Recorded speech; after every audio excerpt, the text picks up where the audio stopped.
sorry. Did I break your concentration? Somewhere between science and superstition.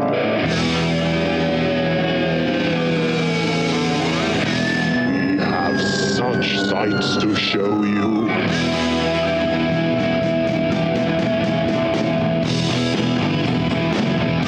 Strange Eons. Welcome to Strange Eons Radio. That's Eric over there.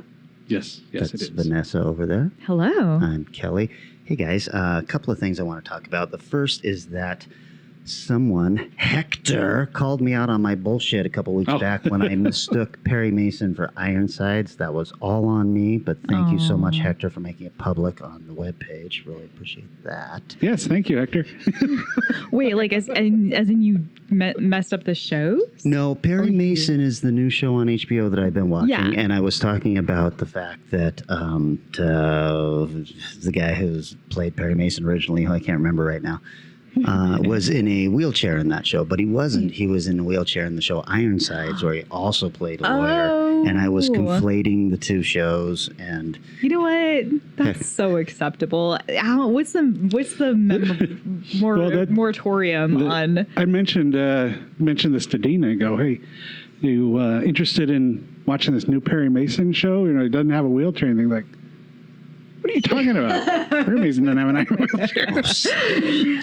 But at least really Dina didn't get on the him. Facebook page and berate me for mixing it up. Oh, I have to admit, I was pretty excited about the idea at some point of him like losing his ability to walk, but I know nothing of the original Perry Mason, so you would have had me hooked. Oh, well, I think if this is the same Hector I'm thinking of, Hector and I have had a long relationship for going all the way back to the Lovecraft e-zine. And if it just so happens to be another Hector who also likes to bust my balls, like that's a huge coincidence. That just means when you are born Hector, you are birthed into an automatic frenemy situation with Kelly. Just automatically, right off the bat. Eric, you know this, but I didn't share this with you, Vanessa. I had a lovely emergency dental visit last week. No! That's not good. Yeah. It's COVID. Don't you know? This is not the time to do this. Yeah. The problem is this tooth was dead and broken for several years. No! And it had not really been bothering me too much. No! But it finally started to bother me, and I had to... This is how you get, like, brain death. Excuse me? What? I've heard of like if you leave infected teeth in, and the bacteria freaks out, and then you can like die from it. The tooth wasn't infected; it was dead. You don't know what's going on in there. Well, I'm telling you, for 20 years it wasn't. All right. Anyway, it had started to. The tooth had just decayed away to actually the nerve being exposed, and that was causing quite a bit of pain. So I went to the dentist. It was interesting. Let me tell you, it's been so long since I've been to the dentist that they take x-rays much differently than I remember. They basically just put a thing up against my face. I heard a little click, and then it showed up on a screen next to me. Yeah. And I was like, weird. Whoa. But what you don't want to happen is the doctor. My dentist is a elderly Indian woman who I loved. I can't tell if it was just because she was my savior that morning or if she was as good as I think she was. But what you don't want to hear is the dentist come in, look at the screen and go, oh, ouch. Oh, my God. You must have a very high threshold for pain.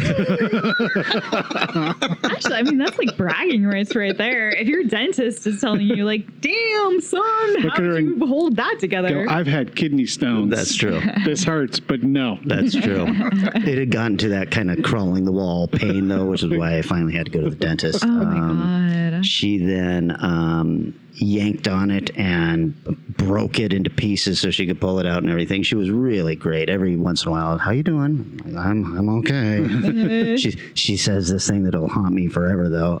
You're going to feel a little pressure. And then she clamped something onto the tooth until it cracked so that she could start pulling out the... Oh, my God. And and then she dremeled it all down and shoved some gauze in there and said, hey, there you go. Thanks for coming in. Wow. So you just like have that space missing at this point. You didn't put in a temper. I didn't put anything in. We started talking about that. She said, here's the deal. You are going to need either an implant for about $6,000 or a bridge for about $4,000. She says, I'd hate to do a bridge because, she goes, shockingly, the rest of your teeth are in pretty good shape. I'm not sure what's going on here, but... Is this one you really bit a lot of like sugar with? Well, she goes, the problem with the bridge is they then have to file the teeth on either side down to put this cap on both of those and make a bridge. And she goes, I hate to attack good teeth. Yeah. You know, and I said, hey, don't worry about any of it. At $6,000 and $4,000 as my options, I'm not having any of that done. Oh my God. She goes, oh, that space in your teeth there, it's way in the back. It's one of the very back molars. The rest of your teeth are going to spread out to try and fill that space. And I'm like, who am I trying to impress? I'm 51. The girlfriend is stuck with me at this point. She's put up with way worse than picket fence teeth. So, whatever. Oh my God. Oh, well, I'm so sorry to hear that. That's a rough one. That's definitely a rough one. Yeah.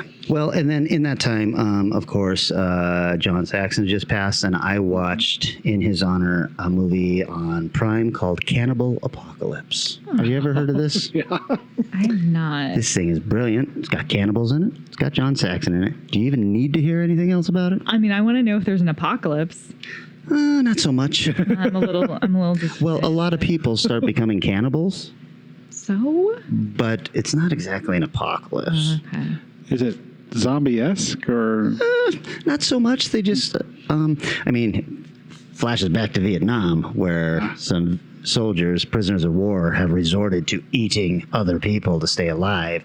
And John Saxon is one of the soldiers that pulls them out, and then it comes back to the present day being like 1974, so only 2 years after Vietnam anyway, and he's having difficulty dealing with this, but then he's seeing members of his old platoon are starting to be implicated in cannibal attacks. My God. Mm-hmm. I mean, it does actually sound kind of interesting. It was a I like blast. a good PTSD cannibal film. You know, me and my 1970s yeah. films, but John Saxon, of course, is 1970s, and it was interesting. I mean, this is good-looking John Saxon. This is not Nightmare on Elm Street John Saxon, where he looks like Dad.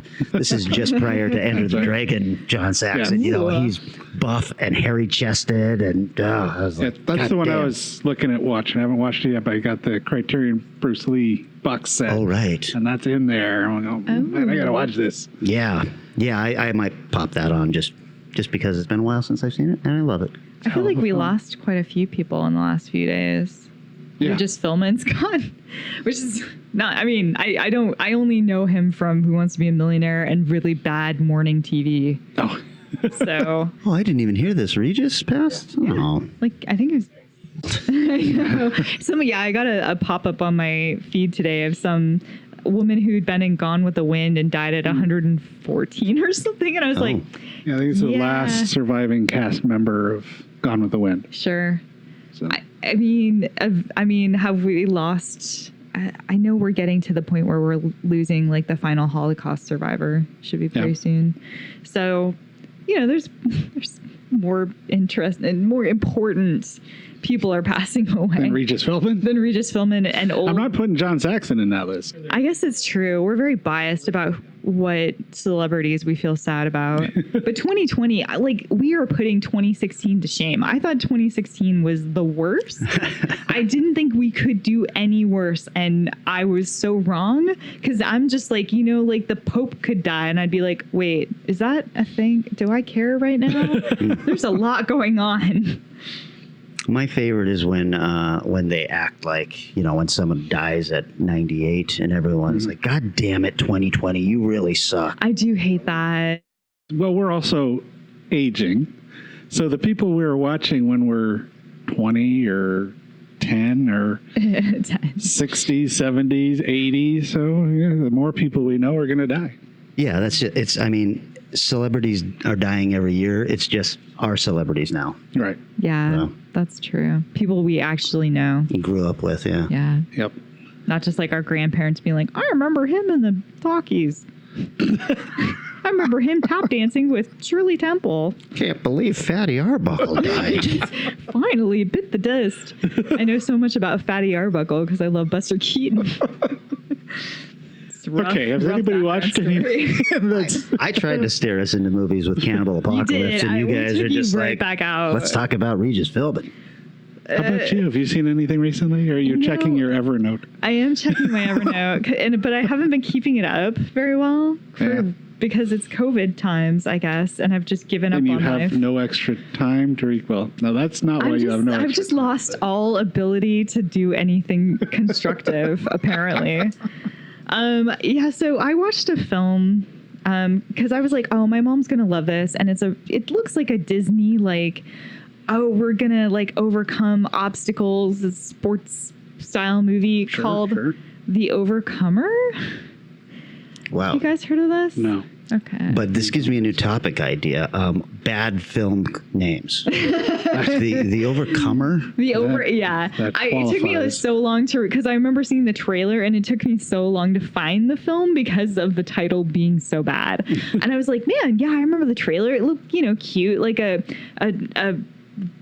like coach is out of work except for like the track team has one person who shows up to audition. I don't know, what do you do? Try out. Mm-hmm. And like so he has to like be her coach so he doesn't lose his job. And so I was like, oh, that's gonna be cute. It's like a sneaky religious film. Oh. It's one of those.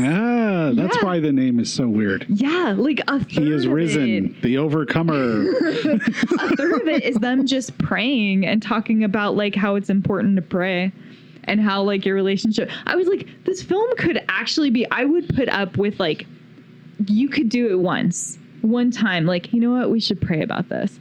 Fine. I'll deal with it and the plot will carry us through. No, so much of this film is spent with let's all bow our heads and pray. Let's talk, like so much of it. I was like, get me back to the sports part. I just want to see her win at track. That's all I care about. So I was very upset with this movie. Did you get a doomed. cameo by Kirk Cameron or? Sadly, no. It had like some okay people in it, but I can't remember their names. But the guy who plays That's the coach okay. is all right. But a lot of these people are doing like weird, and it showed all these trailers ahead for other sneaky religious films.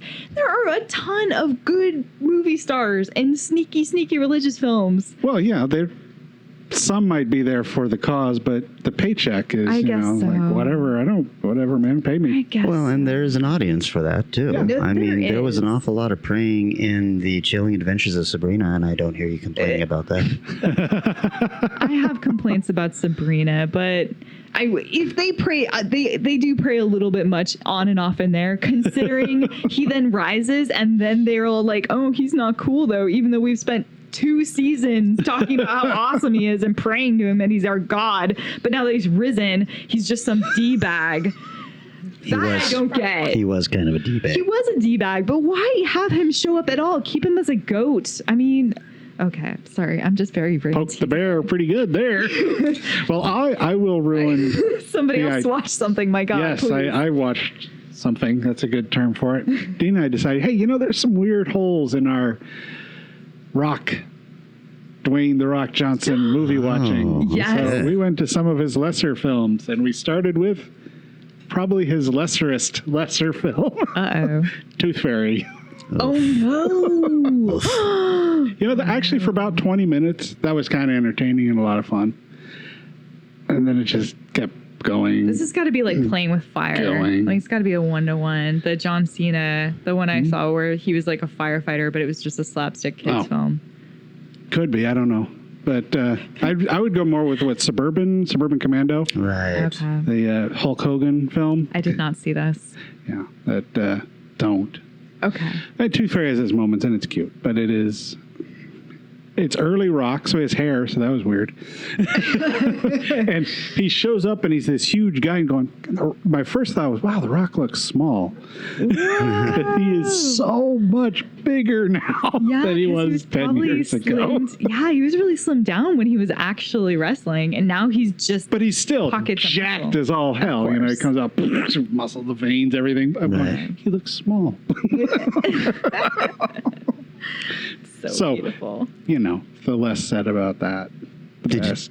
Was that just the only Rock film you watched, or did you? Oh, I watch got another one I'll get back to. Oh, I see. Round Okay, and robin we'll again do- here. It reminds me that I watched a really cool. Oh, never mind. I'll go say real fast. Okay. Because I got another one I just watched I forgot about. But, and we watched Faster.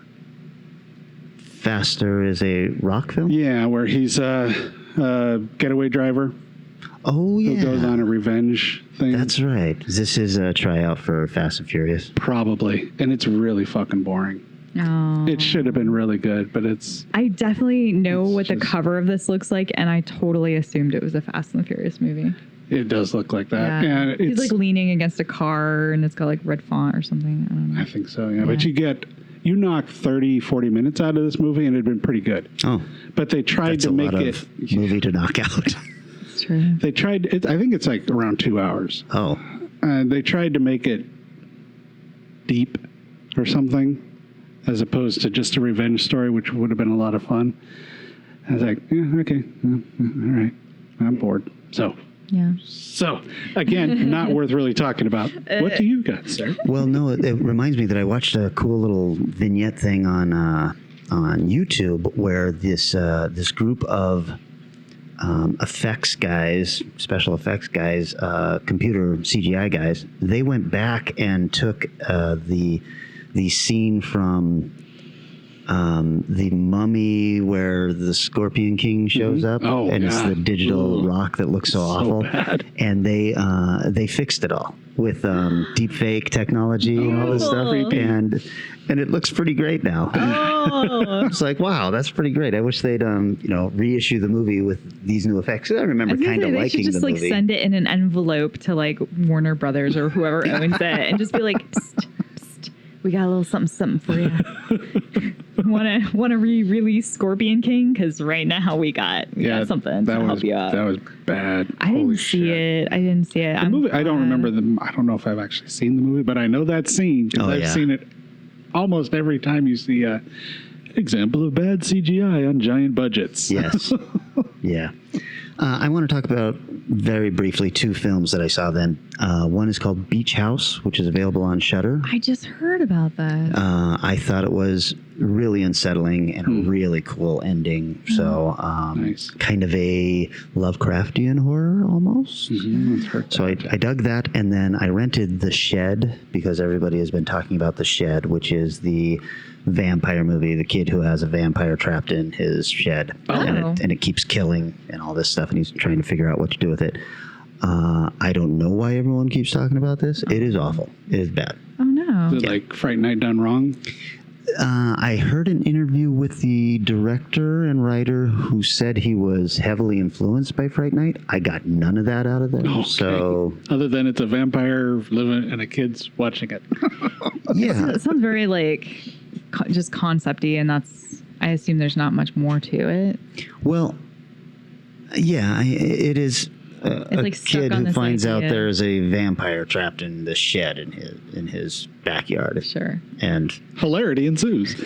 yeah, it's not They should just turn it's into not ET hilarious. after that, where they like dress him up as like a doll and put him with all the other stuffed animals and keep him from mom. I would watch that. It's played pretty straight, and there is a dog killing pretty early on with the head of the dog being ripped off and tossed at the guy, and Jesus. I was like, well, this is a bold tactic because I mean you're basically saying, look, this movie is dangerous, Yeah. and then it turned out to not be at all. So all set up, no delivery. Yeah, Bummer. yeah. How about you, Vanessa? Yeah, I mean, it's funny. I just ended up doing like little bits and pieces of things. So I finished, I don't know if I talked about that. I was replaying Last of Us. Yeah. So I finished that up, and that was interesting. It was fine. I mean, I guess it was a good ending. It's a better game than it is a good ending. And then I finished up Avatar, which is brilliant. Even all the way to the end. All the way to the end. Wow. It only gets better. I can't believe that show. And then I tried to start watching the like second Avatar show, and I just couldn't. I haven't been able to get into it. It's like switching Doctor Who's. It's the same feeling. It's like, I just don't know if I care about the new Avatar. I love the old Avatar so much. It is a brilliant show. And I think all of it's available on Netflix. So if anyone wants to check it out. And then I got bored and realized that there was a new season of Runaways on Hulu that I just kind of missed. Yeah. So, How was that? I could barely finish the first season. Yeah, I don't think it's been a don't think good I've watched background, like will not pay too much attention to show. Okay. So Get right on that. yeah, it's not, it's Can't wait to definitely nothing ignore this special. show completely. Yeah, the comics are just so much better that I don't know. Are they? I heard that a lot of people. That was a Joss Whedon comic, right? I heard a lot of He people only took a were tiny part of super it. disappointed in it. Really? Yeah. Weird. I thought it was pretty good. Okay. I mean, as You far never as know. like a group of teens enters a superhero-esque world and their parents are bad guys, it was pretty fun. Okay. And then at some point, they end up getting caught up in the Civil War series stuff, I think. And they're like trying to figure out what's going on. And they're like, why is Spider-Man fighting whatever? Like, Iron Man. yeah. So they bring a lot of humor to it. Yeah. Yeah. I don't read a lot of superhero stuff, guys. I can't make this sound more interesting than it is. Just to interject really quickly, have you started Invincible yet? Because I'm on my reread of it, and Yeah. I'm into like volume 9 of but the I bought TVs. it. Oh, So I think it's I've in read my it all the way pile. through at least 3 times. yeah, Ooh. God, It's it's just so good. Dang it, guys. I'm going to have to put that in my backpack so I There actually you read go. it. Yeah. Well, I watched a new one, a 2020 release, Relic. Oh, I want to hear about this. It's good.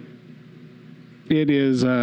It's another one, sort of like 1BR, where it's like, just go watch it unless you've already seen trailers or something. But I'd say don't watch the trailers. I had no idea what I was watching. I think I saw a trailer for it because I had it on a list somewhere that popped up. Released this week. I'm like, interesting. Yeah. I Little haven't seen a trailer. I've seen the poster, but I've heard people saying it's kind of artsy-fartsy horror. A little bit. At the same time, I've been watching The Lodge, Yeah. which is deeply artsy Okay. to the point of distraction. That's a series, Wait. right? It's kind No, of it's a The movie. movie, the same one I saw. That's the Lodge, I think. where yeah. Is that the one that was directed by the Goodnight Mommy Yeah. guys? Could be, yeah. Where I've only watched maybe, I don't know how much of it. Okay. A girl falls through the ice while she's pushing a strange little Barbie thing on an ice thing. Yep. Where every shot feels like, oh, look, this is artsy. You two are sitting in a room talking. I don't need some weird ass under the chin upward shot of the kid and then above the forehead down on the nose shot of the other person they're talking to. Yeah. Not every shot needs to be on a gimbal I or a look weird forward to angle. you finishing this and letting me know what you think of it. I have my feeling about it, so I would love to know what you took away from it. I would, yeah, but yeah, I Relic agree. is worth checking out on that. It gets weird. Yeah. It goes very interesting places. It gave me another like pow, where like taking a Deborah Logan, where it's the first half of it is a daughter and it's a granddaughter, a mom, and a daughter. And the mom and the daughter are worried the grandmother's having dementia. So there's all the shit with the notes and stuff. It's like, whoever wrote this has somebody in their family. I was like, oh, they're nailing it. But really well done. Well worth watching. And oof, Wild ending. I didn't think it was that artsy. Maybe because I'm watching The Lodge right now and it wants to shove the art up your ass so Yeah, hard. definitely. All of a sudden, when you watch stuff like that, it's like so much more tolerable when you're just like camera angle doing weird things for no reason. Don't care. Story's still here. Yeah, Like, exactly. As opposed to you watch a lot of movies and you're a fan of movies, but you don't know how to make them. Yay. Let's do this for 2 hours. Well, all right. Anything else, guys? Or should we take a little break and come back and talk about obsession? Okay, sure. Yeah, let's do it. Let's come back.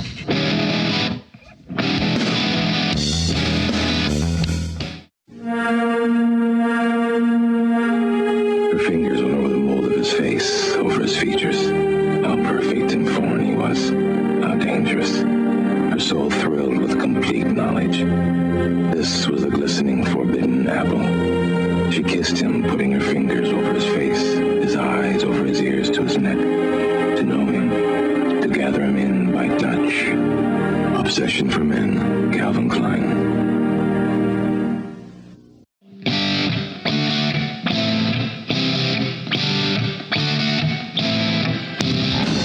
We are back after a long, extended break of laughter and mayhem. Sorry you guys missed it. Yeah. Vanessa, you had such a cool title when you came up with this idea, The Object of My Eye. What is that phrase from? Or is that just something you made I up? think I just made it up because I was probably twisting apple of my eye to object of my eye. I don't know. Whatever. It sounds very creepy. Yeah, I'm glad that worked out. I'm glad it wasn't just some random crap I said that no one understood, because that happens more often. Yeah, well, the idea being that the subgenre would be crushes or obsessions, stuff like that. So since you chose the subgenre, you go first. I'm so excited. So the reason why I chose this is because I had a film on my list for a little bit, and since we'd done Shout and Scream Factory, it had just popped up again and again, which is the movie The Crush.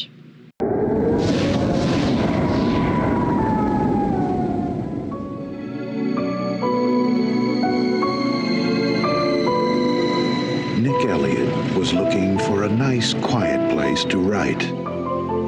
He thought he found it with the Forrester family. Then he met Darian. How much they paying you to watch me? Just running the guest house. From the moment she met Nick, You don't know how hard it is for me to make friends. It's like everybody thinks I'm some kind of freak or something. I'll be your friend. she was crazy about him. Darian's a very special girl. Nicholas, darling! Oh, hi, Darian. It's my friend Amy. Hi. My landlord's kid, Darian. She's got a crush on you. What, do you think I did something to provoke this? Well, did you? At first, he was flattered. If you were 10 years older. You'd what? You have to be the adult. You can't blur the line. Wait a minute. I really like you, Darian. I really like you too. No, I mean, as a friend. That's a big difference. Nick! Nick, phone. Nick! Darian! What are you doing? Making lemonade. Now, Want some? he's frightened. Miss me? Because if Darian can't have him, Darian, go play. no one can. I love you, Nick, and you love me! You animal!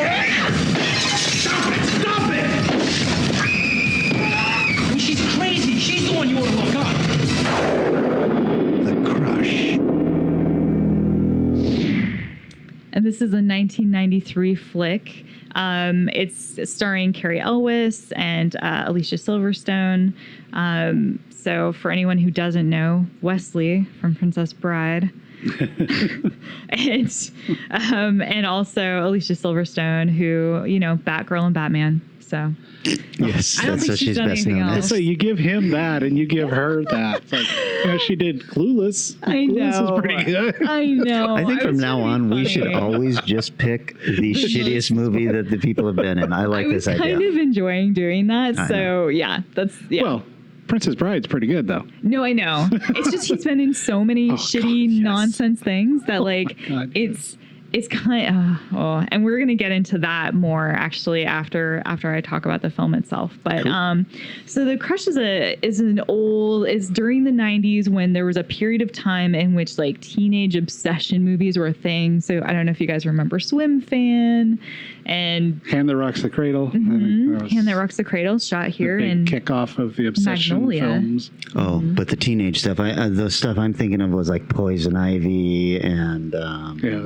those kind of movies. Yeah, those came in fact, along after. when you said The Crush, I think I mixed that up with Poison Ivy. So when you said this cast, I was like, wait, isn't Tom Skerritt and Drew Barrymore in this movie? No. So I think that's Poison Ivy. Oh, okay. Sure. Yeah. No, this is definitely its own thing.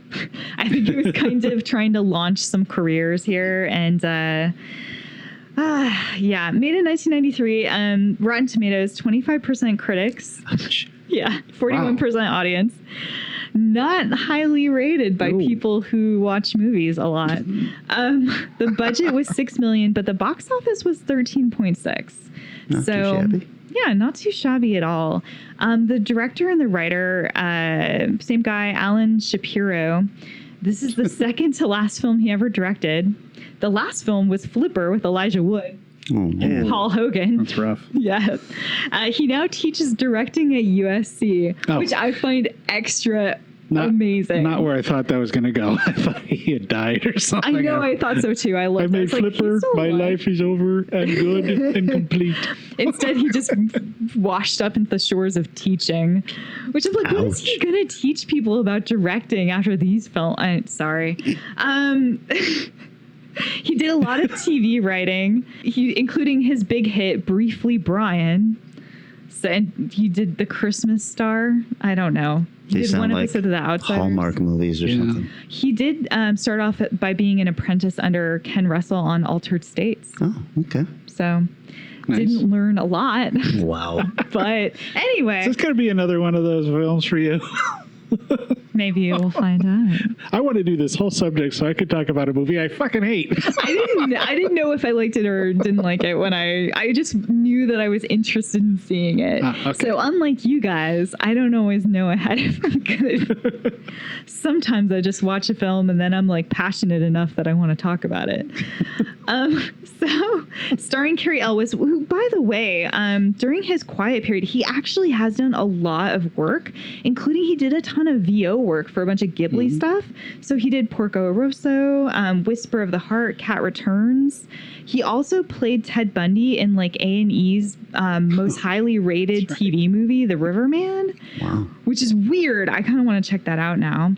Alicia Silverstone, as we talked about, Batgirl, obviously. No, obviously huge from Clueless, but this was her first ever. Was she in The Lodge? Is it her that's in The Lodge? No, it's not. Okay. It's not. It's, I'm trying to remember who the female actress is. Go ahead, I'll look at it. Anyway, yeah, you'll look at it. I don't want to dislodge us. Ooh. Sorry. We've also got kind of the other girl in the wings who is a coworker with Cary Elwes' character, Jennifer Rubin. She plays like this hot artsy photographer, and I could not work out what she was from, and I was like, she looks so familiar. She's the character Taryn in Nightmare on Elm Street 3. Which one was Taryn? Oh, is she She's the mohawk? Yeah, like, she was the hot chick. Yeah, the studded jacket. Yeah. She is in The girl. Lodge. Is she? Yeah, she's the lady in the very beginning. Oh my God. She has had work done. Yes. Because I saw a picture of her on IMDb and I did think, she doesn't look at all like Alicia. Holy crap. What? What? Damn, Alicia. Oh, derailed anyways. Oh my God. Okay, so anyway, Jennifer Rubin also was in Chris Isaak's music video, Somebody's Crying, and she was a model for David Lynch's Calvin Klein line Obsession campaign. There's David a lot about Lynch? that I needed to unpick. Wow. Wow. Yeah. David Lynch was in charge of a Calvin Klein line. Called Right? Obsession. Called Obsession. Coincidence? I don't think so. Also, Kurtwood Smith plays the angry father. You guys might know him as Red from 70s Show. Yeah. He's Oh, yeah. so good. And then Amber Benson, who played Tara in Buffy the Vampire Slayer. Oh, okay. Yeah, she's in this. She's pretty good. I was like, I forget that she acts in anything else because she just seems like such a, I don't know, like a Tara? mousy, like such a mousy character. But anyway. So the tagline for this film is "What Adrian wants, Adrian gets." Movie is, of course, about obsession. 28-year-old newspaper reporter Carrie Elwes, aka Nick Elliott, arrives in Canada. You can tell because there's a lot of Canada going on. Like Canada buildings and Canada people and Canada signs. He needs a house desperately for this job. He apparently moved there with all his stuff in his top-down car, not knowing where he was going to go. Every single place he looks at is just horrible until he almost runs over a rollerblading girl who basically winks at him and rollerblades off. He then goes and finds her house immediately, and they're like, it's this mansion, this like beautiful mansion, and they're like, we're looking for a tenant to rent out the spare room in our like mansion house. And he's like, I'll take it. And thus the story begins. This weird kind of flirtatious relationship begins between their daughter, who's played by Alicia Silverstone, and this character. She's very smart and quick-witted, and he's a writer, so he's constantly a typewriter. And they've got this sort of His Girl Friday thing going on, but she's supposed to be 14. Oh. Yeah. 14. And he's 28. 17. Oh, all right. It's so cringy because obviously, I mean, Alicia Silverstone was a little bit older than this when she started in it. She was 16. She was a fresh 16. They had her birthday party at the at the launch of the film. So it's just really rough. To watch her really sexualize herself. She's kind of that flirting with him, and you can tell she's got a thing for him, and she convinces him to go to like this house party that her parents are throwing, and lots of famous rich people are going to be there, and he kind of, I think he knows she has a thing for him, but it's not until he hears her play the piano beautifully at this party that he's like, whoa, girl, you got something going on. If only you were 10 years older is a common thing said in this movie. Oh, no. Yeah.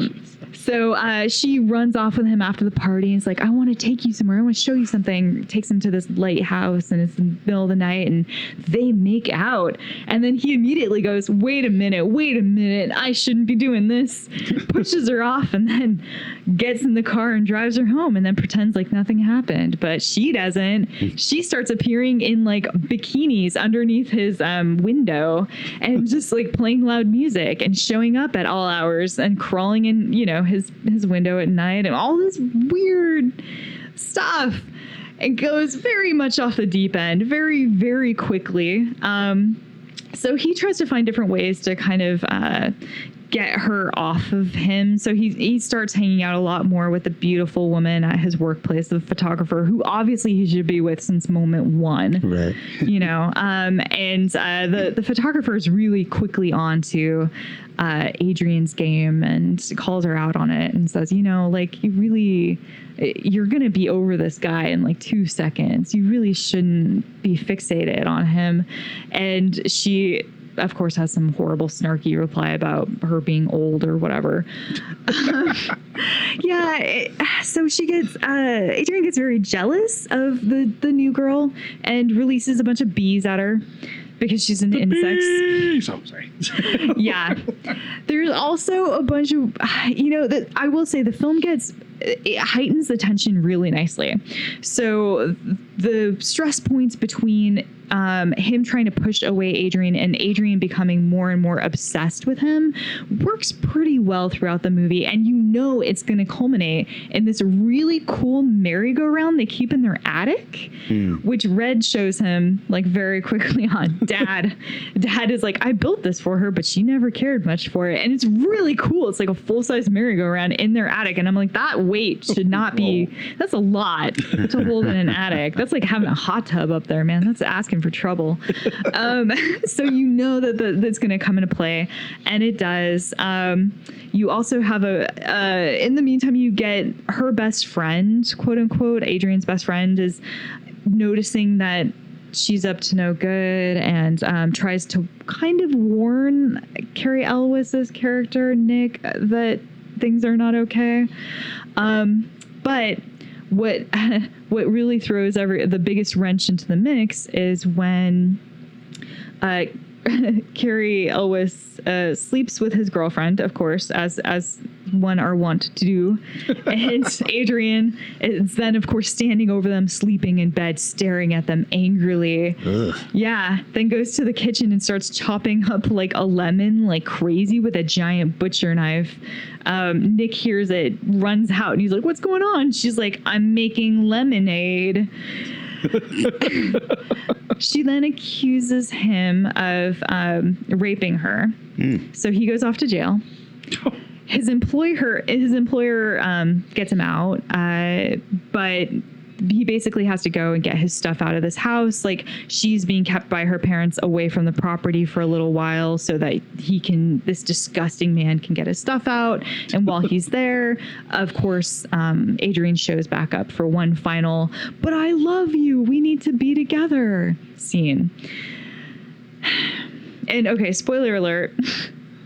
So I don't, so it ends up, they're in the merry-go-round and Red is there and there's a big fight and the friend is tied to one of the horses and Adrian is running after Carrie Elwes's character, and I don't know if she wants to kill him or fuck him. It's really hard to tell. And finally he punches her so hard she flies off of the merry-go-round and lands in like a corner on some clothes unconscious. Wakes up later, sometime later, he's like sleeping on his girlfriend's couch, getting a huge packet of like 1,000 letters from her, and she's off in a mental asylum, but she's now obsessed with her doctor and has a photo of him. So, okay, this film. The things to like about this, they have really cool sunglasses that are very stylish, and they've come full circle. If you go onto Zenny's website, you will see some of these exact same sunglasses. They are really good. Even the clip-ons, super styling. Isn't the poster a shot of her looking over sunglasses or something it's like very, that? What's that Stanley Kubrick movie? Lolita. It has a lot of Lolita vibes to it. It's also good acting across the board. Everyone nails it. Like, if nothing else, Carrie Elwes, like, he does a great leading man. He's very likable despite being a total scumbag. So way to do the best you can with that role, because that's a horrifying. Alicia Silverstone, considering this is her first feature, she really nails it, and she commits to this over-sexualized teen. She's definitely sexy as hell in a horrifying way when you think about it, and on any level at all. Tara from Buffy is great. She does. Amber Benson's good. Everyone. Red is awesome. He's such a good, like, I hope my daughter never has a boyfriend come over here because I'm going to have to beat the snot out of him. Ha ha ha ha, to my lodger. Like, he does such a good father. Oh my gosh. So there's that. The set pieces are really cool. There's a lot of great locations, and the story tension overall, like I said, it builds really nicely. The letdowns it does feel pretty random. The ending is super weak. I feel like they just tried to figure something out to, like, get everyone out of this incredibly complex scenario. But there are a ton of plot points that go nowhere. Like, she's obsessed with bees for no reason other than to launch bees at the girl she's jealous of. That feels like something that comes along in a rewrite. It really does. It feels like a way to up the tension and up the stakes, because it doesn't make a lot of sense that she does what she does, that she takes this stuff out, A, on the girlfriend in this way, and B, like, it's weird. It feels weird every time it comes up. Also, there's this weird plot point where he's trying to get an interview with some famous person who is caught up in some controversial thing, and they go on about it a lot, and then he gets the interview, but we never see the interview, and then there's no payoff to it. So it's this weird, strong like plot point where he's trying to like get his career going, and he really wants to get this interview with this person, but it goes nowhere. And then, of course, like the best friend who is like, oh man, Adrian is obsessed with you, Nick. Like, just so you know, like, I know she's lying about you. That doesn't mean anything. She doesn't tell anybody. She doesn't help clear his name. Like, there's no... That's the Amber Benson character? Mm-hmm. Yeah, Amber Benson's character. And like there is a good tension build up between like her and her best friend, where at one point she kind of tries to warn Nick about something that's going on with Adrian, and they're at like a horse show together. They both are into horse riding. It's like dressage, but I don't know what they're doing, like jumping and stuff. I know nothing about the world of horse. So she like unloosens the saddle for Amber Benson's character, and so during a giant jump, Amber Benson's character like falls off and like breaks her arm or leg or something. So there's this kind of neat like tension that builds between them, but it really isn't for anything. And I think the reason, and of course, the worst part about this is that wider narrative that if you think about this age 14, 28 thing, it's really weird. And I feel like from a high point, movies like this drive me crazy because it's doing this weird thing about telling the world what women are. Women as younger girls are traps and are bait and are trying to trick men into sleeping with them. And you should totally interpret their actions as trying to sleep with you, even if you're not. Girls lie about rape. That was fun to see. And of course, because this guy is such a stand-up guy. And, you know, she's trying to ruin his life because he won't give. It's such an easy thing for a girl to do, to just accuse him of rape. So that's a really rough one. Girls are obsessive and jealous. So it's just taking these horrible concepts of the worst sides of what a woman can be and like boiling it down and presenting it on a platter.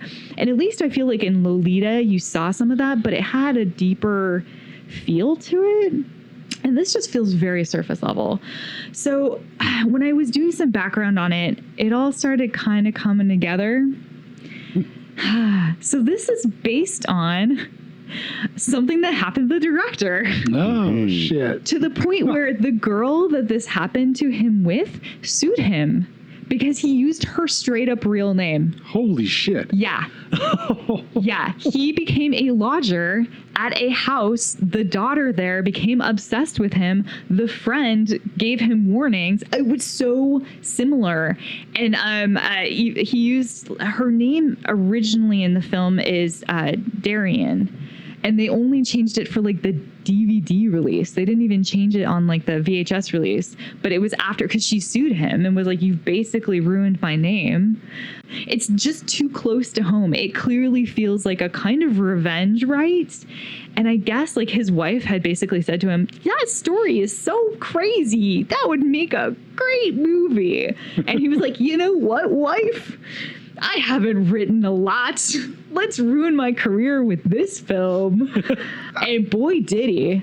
Actually, this is his feature film directorial debut. He'd only really done TV movies before this, and then he did Flipper after, and that was it. So this really didn't do him any favors. The original film title, it feels so Lifetime original movie. Teenager from Hell was what it was going to be called. Real bad. A little on the nose there. Yeah. People who've analyzed this film said that Darian/Adrian's character was probably suffering from borderline personality disorder. She had a lot of traits in there that they feel like. So I'm wondering if the real woman that this is based off of probably had some actual deep-seated mental issues. I mean, she must have if she was 14 and hitting on an older man to that extent. But still, Fun other facts about this movie. Alicia Silverstone, aside from turning 16 at the start of this film, became an emancipated minor at 15 right before the shooting so that she could legally work more hours and avoid child labor law restrictions. So she could be in this film. Like I said, she is amazing in it. Like, I will say that. And you can see why she became super famous after this. Reese Witherspoon auditioned for it and was passed on. There are nude scenes for Alicia Silverstone's 14-year-old character. Don't worry, it's a body double. So it's fine. There's this really great scene where he's like trying to get this photo of him and his grandfather. It's the only picture he has of them. And she saw it and was like, "You're so cute." And he's like, "Yeah, that's great. Put that down." She's like, "I'm going to keep it." And he says, "No, that's my only copy, so please don't." And then it goes missing. So he goes to her bedroom, and then all of a sudden she comes into the bedroom, and he hides in the closet because he's like, "I just want my photo of me and granddad." And she hears some hangers, so she knows he's in there. So she undresses straight up in front of him while staring straight into the closet. It's so uncomfortable.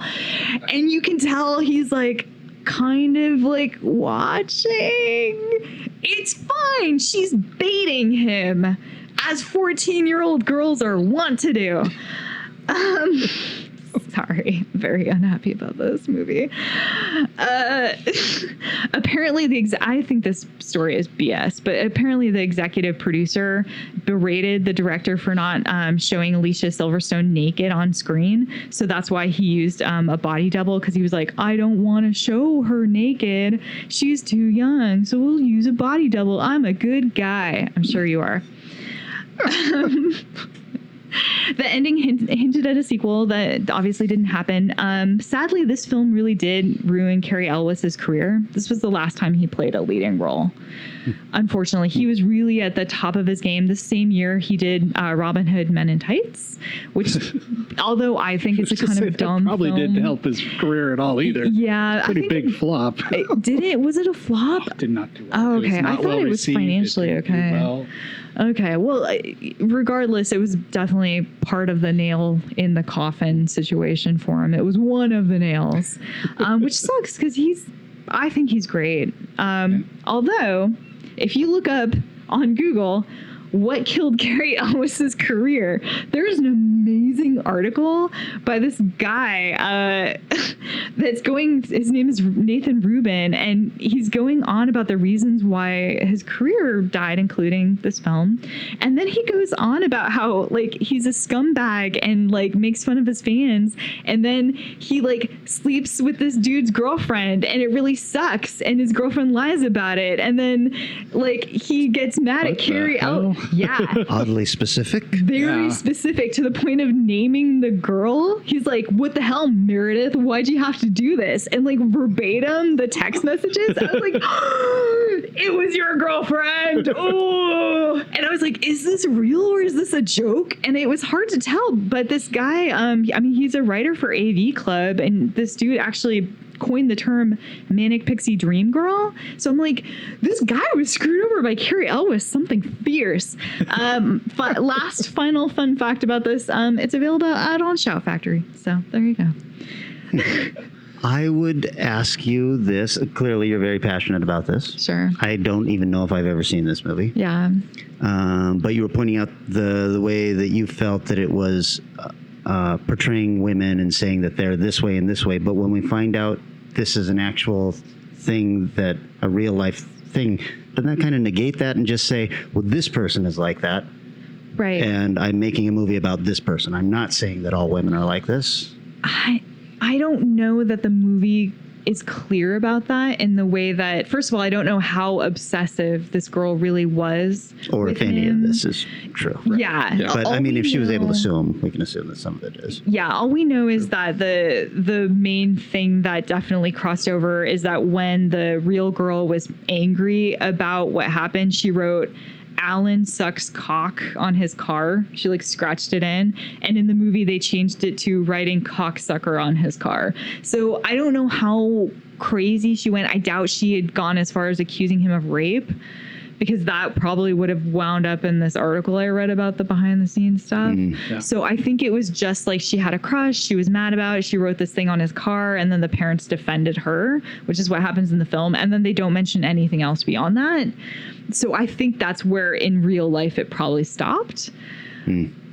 So that's tough. And on top of it, because Alicia Silverstone's character is a little bit standing in for young girls because of the way that the older girlfriend talks to her and is like, yeah, like we all kind of go through this, like sister, like you're gonna get past this, like don't stick too long on him. It feels pretty general in a weird way. And I do have to admit, like, this is also coming from like some personal experiences as, a girl who I definitely as a teenager was accused of trying to like taunt men because I wore like shorts sometimes. Yeah, exactly. At like 13, and I definitely encountered a lot of things. Like I remember I had a friend and I went to his golf tournament and I was told by his mom to leave because I was a distraction to him. So I feel like this, and I don't think this is me. I think this is a lot of females' experiences because I wasn't tempting fate or pushing any kind of line. This is just everyday occurrences that happen. So I just felt like there was a period of time in the 90s where this was a feeling in the air about young girls. So it especially irritated me. I would say you're lowering the bar there a little bit. I mean, it still goes on. That still happens at religious schools Very or true. conservative schools. Yeah. That happened at the school I went to. It happened at, it's pretty much constant. Yeah. Like my mom talking about when she was in high school, and of course I was in the 50s or early 60s, and having to have her dress measured to make sure it was long enough. Yeah. So that accusing is not anything. No, absolutely. I mean, 90s specific. 100%. And I mean, I remember like, just like most kids, they have their first kiss when they're in like, 6th grade or whatever.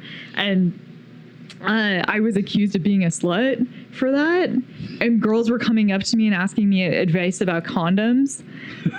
Because I'd kissed a boy and they knew it. And then I had the teachers, and because I went to a Catholic school, I had teachers coming up to me and saying things like, well, in the Bible, you're not allowed to kiss a boy until you're 16.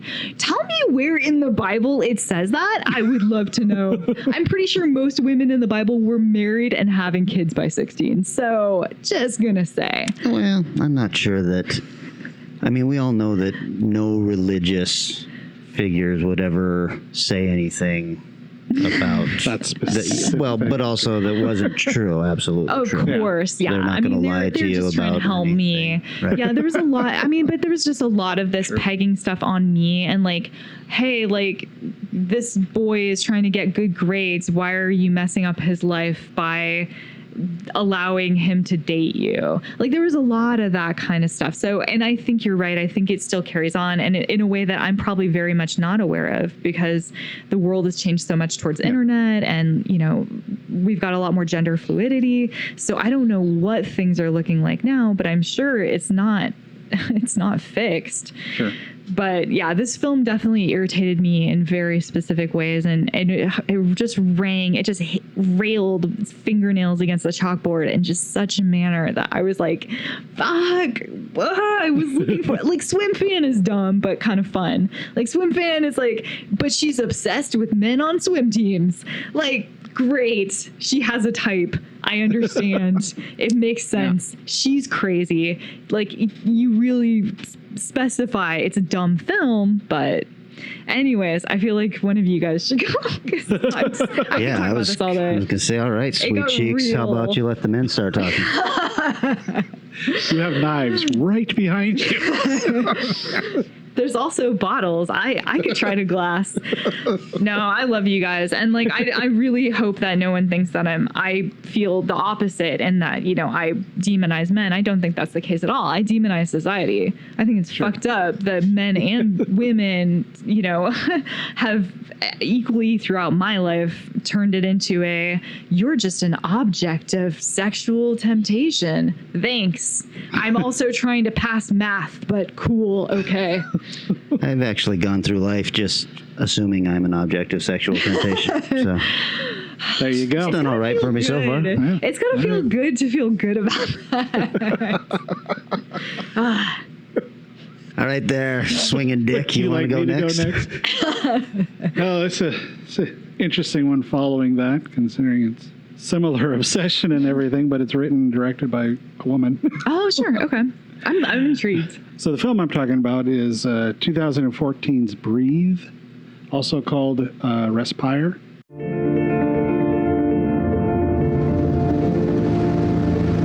C'est bien devant, garde l'effort, allez. On lève les genoux. Allez, plus derrière, à la traîne, allez. La meuf, elle appelle Lucas, elle lui dit juste bonjour, le mec, il est déjà chez elle. Oh, excellent! Je vous interromps brièvement. Une arrivée en cours d'année, mademoiselle Perrin. Sarah. Donc je vous la confie.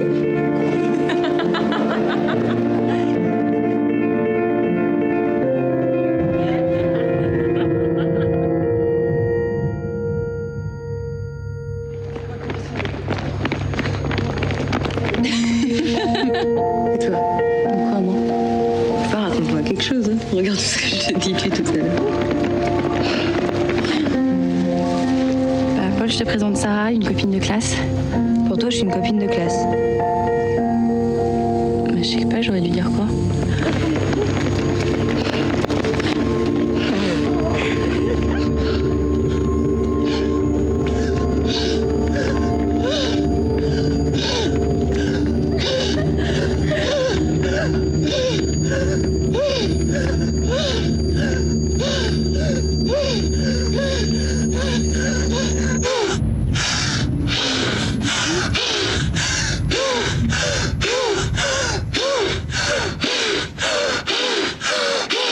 Respire. Yeah, it's probably. Breather. The Rotten Tomatoes on this one is 92 for What? critics and Never even heard of this 73 movie. from audience. It is oddly hard to find in certain places. I had to look it up. I had to back end around to find the Rotten Tomatoes by finding a Rotten Tomatoes link in another article that What? took me back to it. Because when I typed it in directly, I tried just the French title, just the American title, the titles with the years wouldn't show up at all. Well, I wonder if something's going on. Remember, I was trying to do that for you with Possession. Oh, that's and right, and it yeah. wouldn't pull up on Rotten Tomatoes. I had to find it on Wikipedia. Yeah, so it's just bizarre. But anyway, so it was, didn't do real well. It's a 3.5 million euro film that made 1.1 million Ouch. euros. Oh. Directed by Melanie Laurent, who's also done the Adopted, Diving, and The Nightingale. Not too familiar with those, but The Nightingale looked familiar. Written by Anne-Sophie Brosmet, who wrote the novel, actually, sorry. The screenplay was written by Julian Lamborghini, sure, who wrote Going to Brazil, Sink or Swim, and the director helped write it as well. Writer, director, novelization, all women. And I can tell you, Melanie Laurent is somebody to watch for, because this is really well directed. This is good. The lead actresses are Josephine. Did you just mess up Josephine? Yeah, Josephine. I tried to do too much of a French accent and just got all messed up. You bring this on So yourself. Joey, yeah, I know, man. Goddamn French movies. Last name, Japay. I'm going to go with Japy. Japay. Who's done a movie called The Monk. Louis Delage, who's done The Innocents, and Isabelle Carey, who did Hideaway, so it's a lot of people who are just starting out their careers. The story is about. The story gets a little confusing. We'll start it off, though. It seems pretty basic. Charlie, as the lead, is, as they say, is an average French suburban teenager. Who the fuck wrote this? But when she becomes fast friends with Sarah, the rebellious new girl at school, she discovers there's nothing average about how she feels. Tonight on Lifetime Movies. Uh-oh. The film starts off with, looks like mom and dad are going to be getting a divorce. And so Charlie's upset about that. Her First Class is a little telegraphing in the writing. I'm going, I think I see where you're going to go with this film, because it's passion. Does it hurt or harm more, or does it just help you move through life with more going on? And of course, the new girl Sarah shows up, and she's full of wild stories. And if you've ever seen this movie, any of these movies before, you know exactly what's happening, and that Sarah is completely full of shit. In all the stories she's telling about how she just moved from Argentina because of the political problems her parents were getting into with all the stuff they were doing. So she's, of course, Charlie falls for that, and falls even harder for Sarah as a friend when the mom is... Dad calls the mom, and the mom's excited to talk to Dad, so she runs into another room. Like, is this France in the 1980s that you had a landline phones and you had to go from one phone to the other? Hey, hang this up when I go in the other room. So Sarah takes it and tells the dad, hey, fuck off. Stop bothering this person. So Charlie loves that. Much like, what was you talked about this film before, the veterinary school movie where Raw. Yeah, much like Raw, these French teens party like crazy too. Isn't that crazy? It's like European teens have so much more fun. Sometimes I feel like a filmmaker is watching American movies and the way parties are in those and go, we got to take this up to 11, man. This has got to be crazier than what you usually see in films. But so, they have fun doing that. And they become good enough friends that when they go on a trip to the coast, they all go together. Charlie and Sarah are out on the beach, and this guy shows up, and Sarah's like, hi, and introduces Charlie as her classmate. And so immediately, Sarah get all upset and pouty and very angry about just being called a classmate by that. And Charlie's starting to really manipulate and really be mean. Sarah decides she's going to find out what's really going on, so she follows Charlie home and sees that Charlie's actually got a horribly alcoholic, abusive mother who is living in a not so nice part of whatever town in France they're living in, and tells her this, which of course then she spirals out of control and starts saying horrible things about Sarah to her classmates and her friends and trying to ruin her life. And this is where the film gets a little weird for an obsession movie, where instead of getting really defensive, she gets defensive, but instead of getting really defensive and trying to separate herself from Sarah, Charlie kind of gets obsessive with her and trying to almost convince her that I'm not that way. Aren't we fine? We're good friends. All right, we're cool. And spends a lot of time trying to be friends with her again. Oh, interesting. And so it's very bizarre. It's a weird juxtaposition of what you're expecting with these kind of films. Of course, that doesn't matter at all, as Charlie continues to be absolutely horrible to her. And they are fighting again. The ending, unfortunately, is sort of... So we've hit the end. Bye. Oh. You don't have to go home, but you got to get the hell out of here. It just sort of ends, which is rough because it's actually a fairly well done film. The acting is all uniformly good. The mom's a little over the top, but so are most adults in teen-based films. Sure. But Charlie and Sarah are both amazing. The relationships work well. They're believable. The obsession change is strange because of that back and forth of obsession. And it doesn't really necessarily go down the tropes of like The Crush and some of the other obsession films do. It plays with them a little bit. It's well written. It's worth watching. The problem is it's new enough and everybody involved in it is new enough that the trivia and interesting points are hard to find. Been there. Like when I was looking up Possession, it's like just article after article of interesting stuff and documentaries and all that. And this is like, yep, it's a movie. So I would say I don't have a lot more to talk about with this film, other than it's available on Canopy. So you can watch it for free if you want to. It's As far as a winner this episode, I will secede my vote to either one of you because I think this is good. I'm glad I watched it, but it's real middle of the road. But the Melanie Laurent, I think, is somebody to really watch out for to see what she does next in film because she directed a really strong movie. And it was... earlier, we were talking about The Lodge and stuff and how it's just like, look at me, I'm an artiste, film. She did that, but didn't. You know, it's like, okay, this is artistically shot, but I don't feel like, look, see me directing? Can you see me directing? It's like, okay, yeah, I see you directing. Yeah. Go away. So, so that's kind of a short one for this because I just... No, that's not cool. much to go with, so. That's cool. Well, Enjoy, then Kelly. I'll just take my award for winning right now because we really didn't fight You didn't hard. like your movie at all, Vanessa. And I can't even pretend to offer it up. I would be mad if it won. I'd be like, you guys should have tried harder if mine is the best. I am really, really happy with the film I chose, which I had never seen before, and it is called The Guest.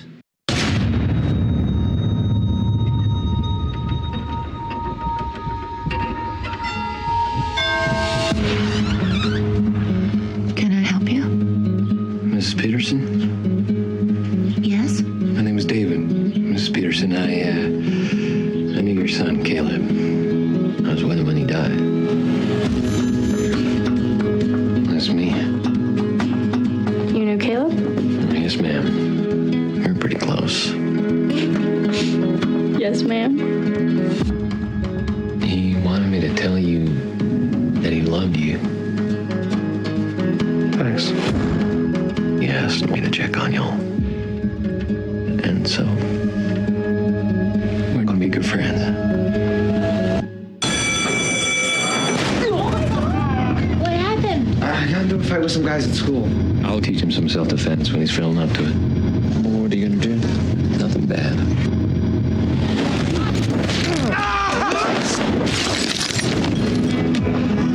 For the damages. Never let anyone pick on you. Here, keep it. Miss Peterson, are you sure you're comfortable with me staying here? I think it could be a good thing for us. You know, I promised Caleb I would do anything I could to help your family. But I'm afraid I haven't been fully honest with you.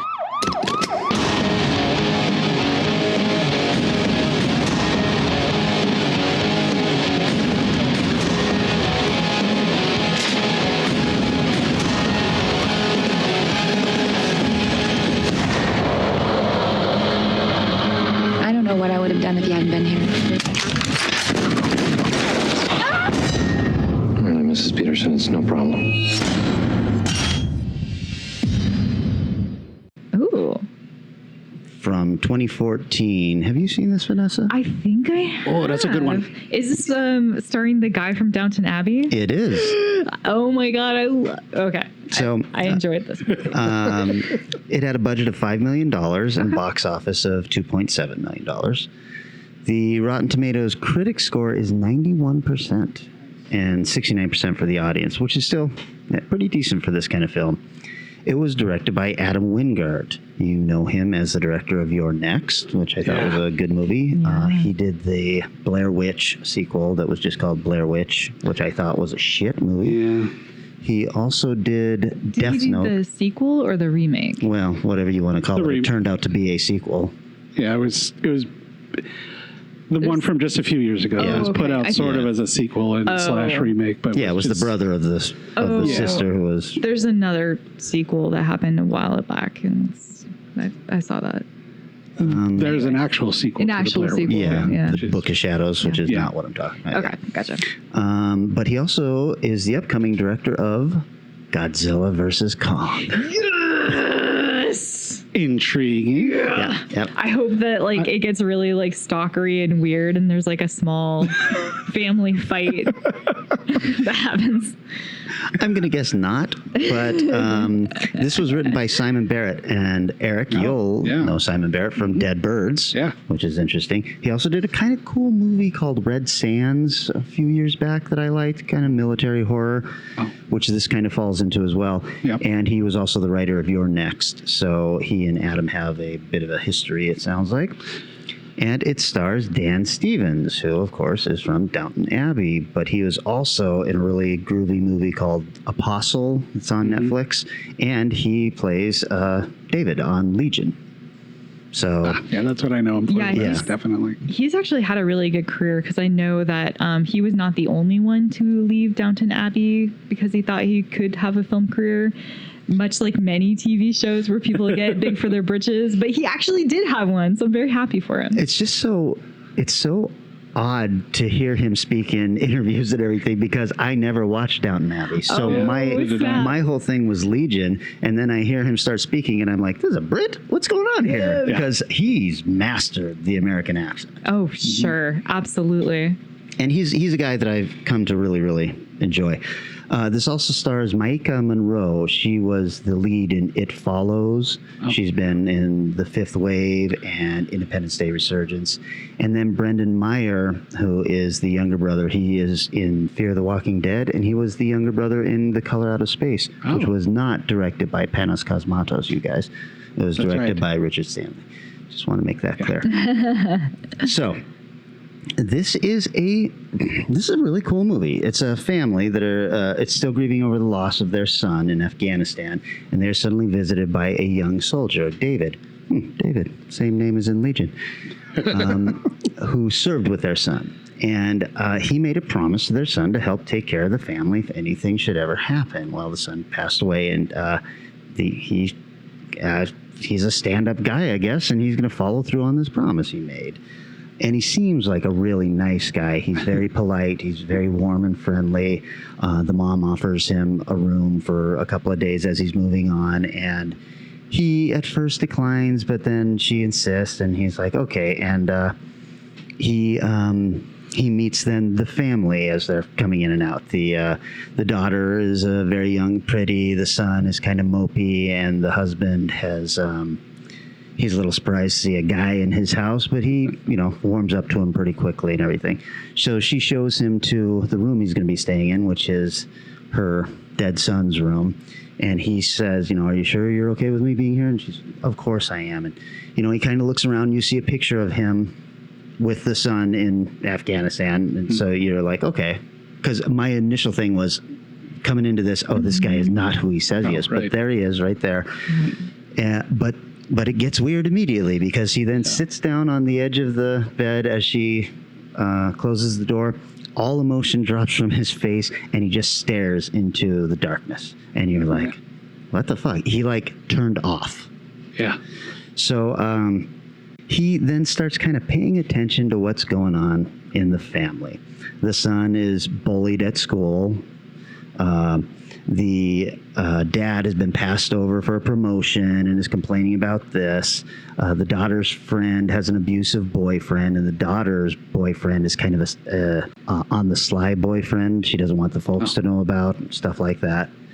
And he's just interacting with the family in these various ways and learning things about them. The son kind of is looking up to him because he's a strong male figure, and the dad is offering him a beer after work and telling him about the shit that's going on and all this stuff. So he's kind of within a day he's ingratiated himself into this family, and it's because he's so warm and friendly. And Dan Stevens, he seems like a really warm and friendly guy. I mean, his personality is just this kind of guy that you're like, I think I would like to be friends with this person. And it really comes across in this, which makes when he turns off really odd. I mean, he just shuts down all emotion when nobody else is around. You start realizing, oh, this guy is acting, except he seems very obsessed with his family. And it comes to pass that he made a promise that, yes, he was going to take care of this family. And for whatever reason, that is super important to him. And so I wasn't even sure if I could call this an obsession film, except for he is obsessed with this promise he made, to the point where the problems that the family are facing, they all start to go away in unfortunate ways. The dad's boss, he commits suicide and kills his live-in girlfriend, which is very unlike him, but it opens up a spot for the dad now, and he has been promoted with a full salary. The son, who has been beaten up by these bullies a number of times, David, he takes the son to a bar and gets him in there where these underage boys are drinking, and then he starts tormenting these kids basically by sending a couple of drinks to their girlfriends first, and the bartender's like, why don't you send drinks to the entire table, not just their girlfriends? And he goes, okay. And so he sends them like some kind of fruity drink with umbrellas in it to the men, or to the boys. And we're talking, 18-year-old seniors, they're big and all this. And they come and they drop a drink on him to kind of provoke a fight. And he then kicks the shit out of everybody in the bar. Then tells the bartender, if I were you, I'd forget what I looked like, because the story would have to come out that you're serving underage kids here and everything. And then he gives the bartender a large chunk of cash and says for the damages. Now the son who's been bullied, he's just fucking in love with it. He's just like, you are the coolest person I have ever seen. Thank you so much, and all of this stuff. So he's made a very good friend here. And quite honestly, in the movie, you're also in love with David as this is going on. Yeah. You're a little concerned about the fact that he shuts down like a robot, but you're like, shit, I am all about this guy. Maybe killing the dad's boss was a little out of hand, but it certainly helped the family out. The daughter is a little less interested in him being around, but she is forced to take him to a party where he meets a bunch of her friends, and in fact, her best friend, who had just broken up with a boyfriend who, it seems pretty clearly he was fairly abusive. And then he shows up at the party, storms in the party, starts yelling at her and everything. David makes quick work of him. And the daughter then makes quick work of David. Or not the daughter, but the daughter's best friend. She takes him up into the bedroom and fucks his brains out in appreciation. So, wow, not subtle. Yeah.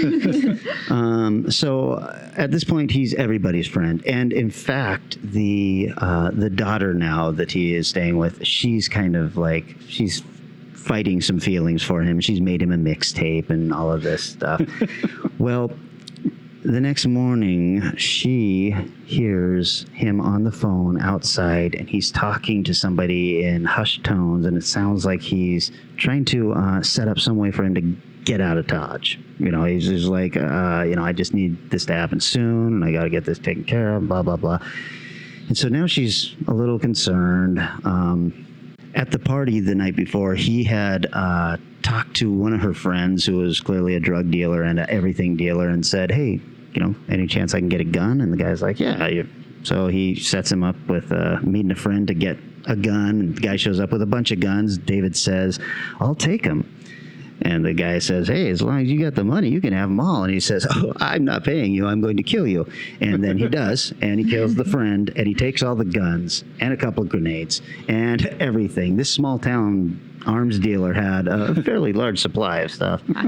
Pretty impressive, frankly. Yeah. And the daughter, who had been having some second thoughts about him, actually calls up to find out, what's going on with this guy. I've got, I'm curious about this particular soldier, and she's told he's deceased. But her call, this is at the halfway point of the movie, and man, it takes a sudden turn from a weird kind of stalkerish movie into Jason Bourne all of a sudden. Yeah. We find out that David was part of a secret experiment, and he is the last survivor of this experiment, and the government would really like to have him dead. And so that call triggers all of these people into action, and a small army then heads to this tiny town to take care of David. And from there, it turns into him fighting his way through, hordes of people trying to kill him. But there is something in his programming that that demands that he also kill anyone he's had contact with now as well. He's got to erase his tracks completely. And so the rest of the movie then is that he has got to take care of the family that has taken him in and the soldiers who are trying to stop him and everything. I loved this movie, except for the third act, which it's weird. It falls into a cat and mouse chase through an abandoned high school haunt that is being put together for Halloween. Yeah, I was gonna say it's like a dance. It's like a Halloween dance. Right, but nobody's there because it's the day, so it's like getting ready for the dance. Yeah, that felt very shoved in. Like, you guys like Halloween, right? Yeah, when you first mentioned this, I remember because I haven't watched this in a long time. I remember really liking it, but then thinking the end was really hurt the whole film. It's super anticlimactic because it has shifted full tilt into a Jason Bourne movie. It's very genre. Except the ending then becomes really intimate. It's almost a Terminator movie where he's just trying to chase down the brother and the sister through this maze, and it becomes very anticlimactic compared to what had just happened in the second half of the second act. Yeah. I will say this, though. The final ending redeemed it all for me. So I ended up really, really loving this movie. I wish that they could have done a little bit more with the story, but I thought it was really interesting. I found out some stuff that made me like it more and wish that it had followed what was originally written. So cut from the film are scenes that talk about David and the super soldier program that he was part of, how it killed all of his pain sensors when he went in. So he's basically a Terminator, the side effect being that it also killed whatever region of his brain creates empathy. Oh, shit. So he's got no feelings, literally, emotional or physical. And that's why he can take the amount of damage he does in that second half of the second act. There's nods to Wingard's other films. KPG is the name of the defense contractor company who did the experiments. And in Your Next, the father has just retired from a company called KPG. In VH2, which I don't know if I've seen all of, but the eye experiment segment is a military contractor called KPG. And then also the masks from Your Next show up in the Halloween sequences that are happening. So I was like, oh, this is neat. There's also some cool nods to Halloween 3. I was going to say, I remember that. The three masks from Halloween 3 show up as Halloween decorations in this. And I thought, you know what? This is kind of neat because you both know my love for Halloween 3. If you're going to make a nod to a Halloween movie, it's generally not Halloween 3. That's true. So I loved that. You're saying there's a Wingard verse? No, I am not saying that. Oh, you can. So yeah, the movie does fall apart in the third act climax, but like I said, with the final shot, I came out of this movie and I was like, you know what? I am satisfied. Yeah. I was really surprised with it. I thought it was really slick, stylish. It had a really dark sense of humor. Yes. David is kind of a Terminator, and that's funny in a lot of scenes because he doesn't get angry, right, and he doesn't get sad about anything, and you're just like, oh, his whole when he decides he has to turn into a killing machine, it's very matter of fact and it's nothing personal.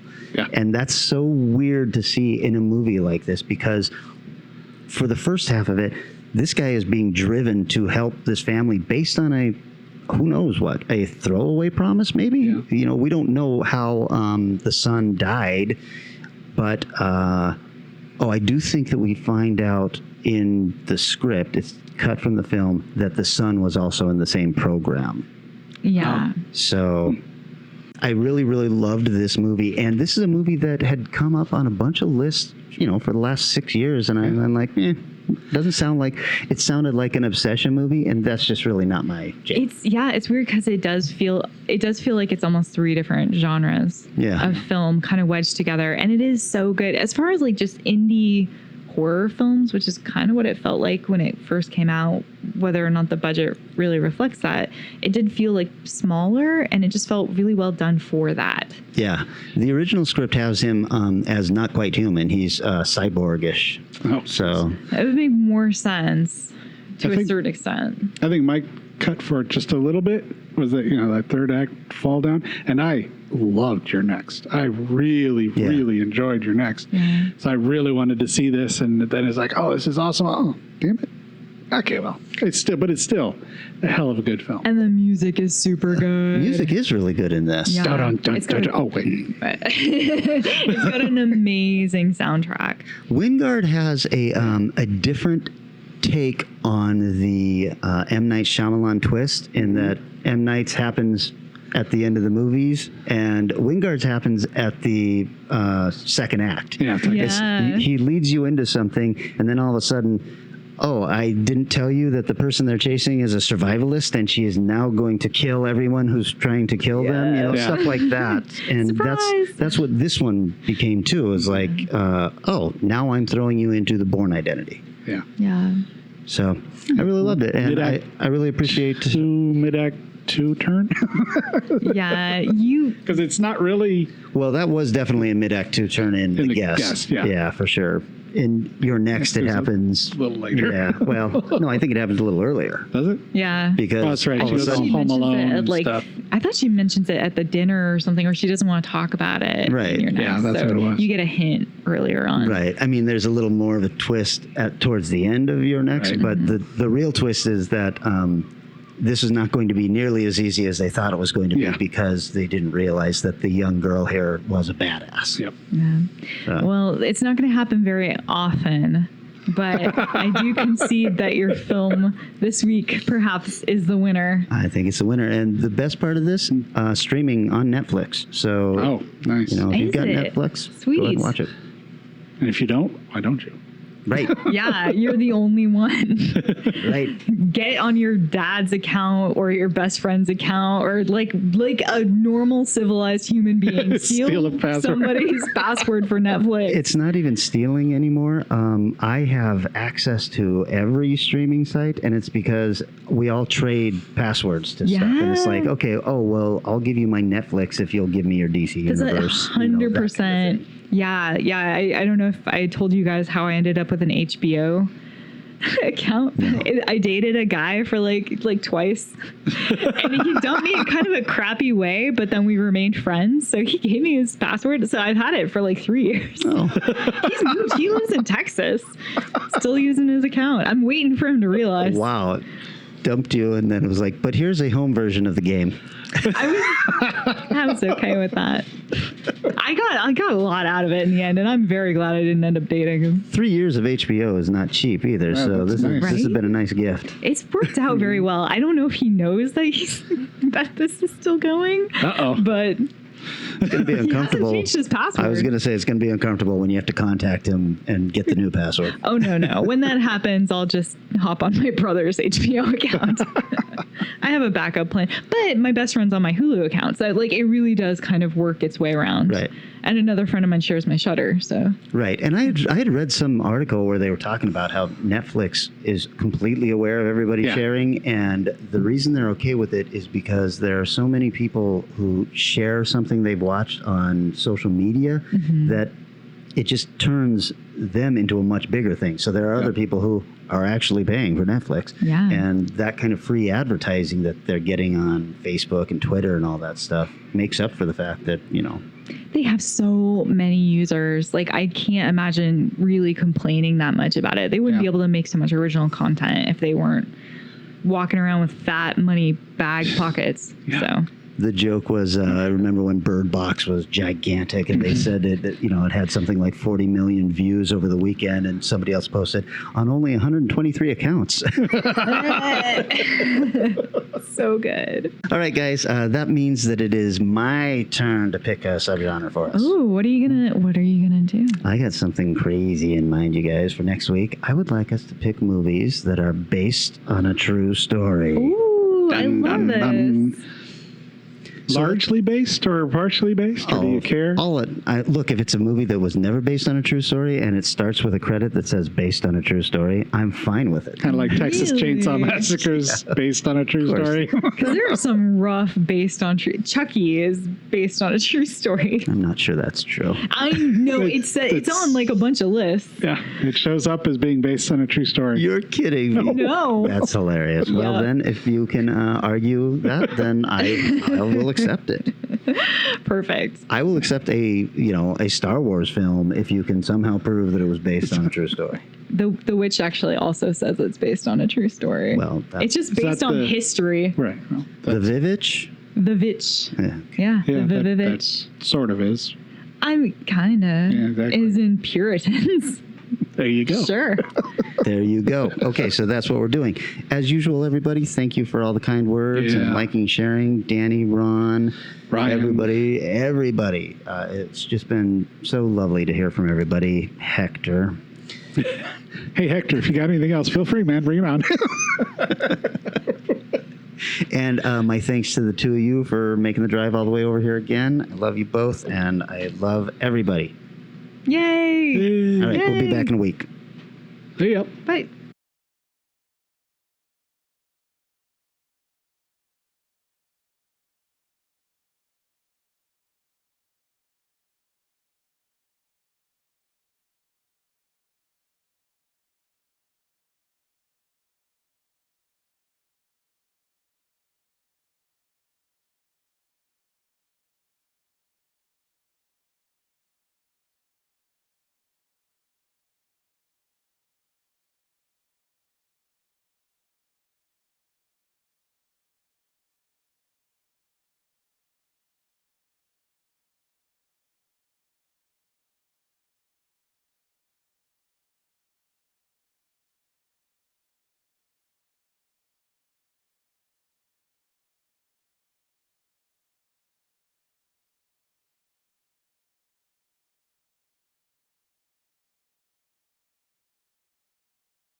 Our show is recorded somewhere high above Naval Station Everett at the nexus of all realities and is engineered and produced by Eric Margaret. Our theme music is Strange Aeons Part 1 by the band Nightshade and is used with permission. Find Strange Aeons Radio on Facebook, Twitter, and Instagram, and wherever fine